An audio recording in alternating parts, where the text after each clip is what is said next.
House, work of Robin Adam, home to the records of Scotland. Births, deaths, marriages. Beautiful building on the left now with the clock tower, the Balmoral Hotel, opened in 1991 by Sir Sean Connery. As we pass the Balmoral, on the left to the south of us we have the skyline of the old town of Edinburgh, in part medieval old town. I always like to point out the city chambers, the building with the flags and flagpoles on the roof. Dead easy to count 12 stories in height on the back of the city chambers building. Gives you an idea of the overcrowding the old town of Edinburgh must have suffered some 400 years ago. In front of us now, probably the most iconic monument in the city of Edinburgh today, the Scott Monument, often called the Gothic Rocket. It certainly resembles Thunderbird 3. It's one of the tallest monuments to a writer anywhere in the world. It's over 200 feet in height.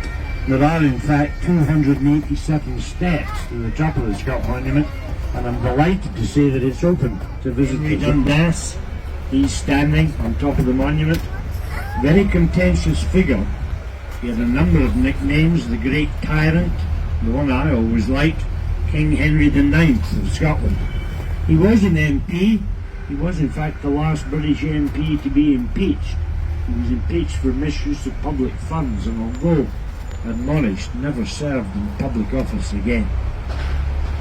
The monument, by the way, weighs over 1,500 tons. This beautiful building to the left of us with the Christmas decoration, the Gleneagles Townhouse, that was the British Linen Bank, and the Grand Hotel just in front of that, that was the National Commercial Bank.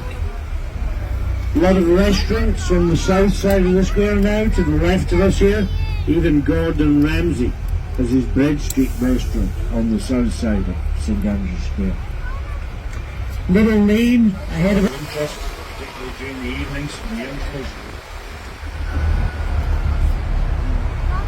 Now you may have noticed there's a beautiful statue in the centre of Charlotte Square. It's Prince Albert and his horse Nimrod, sculptor John Steele. When Queen Victoria first laid eyes on that statue, John Steele became Sir John Steele. She was so enamoured with the likeness he'd achieved of her late husband, knighted on the spot. Stop 3 on the tour outside Westminster House for the West End at Dean Village, Charlotte Square there. Sir James Young Simpson. The statue's just got an interview up on the left-hand side here. It's about bus height, and nestled into the floor of the valley behind this statue sits St Cuthbert's Church. Actually sits on the oldest grave, only leaving his graveside at 1 o'clock each day when the 1 o'clock gun was fired to go off in search of food. Understandably, Little Dog became a firm favourite with the locals. In fact, the Lord Provost of the day, William Chambers, granted the Little Dog research and teaching of medical issues on a worldwide basis, which I think is incredible. And I think what they've done with the building is amazing, this mix of old and new. The plaza to the left of us there's a 200-seater auditorium under the plaza. Right hand side of us, what an amazing example of Jacobean architecture, George Heriot's School. George Heriot was a very wealthy individual. He was a goldsmith to King James VI of Scotland. His nickname was Jingling Geordie. He walked around with so much loose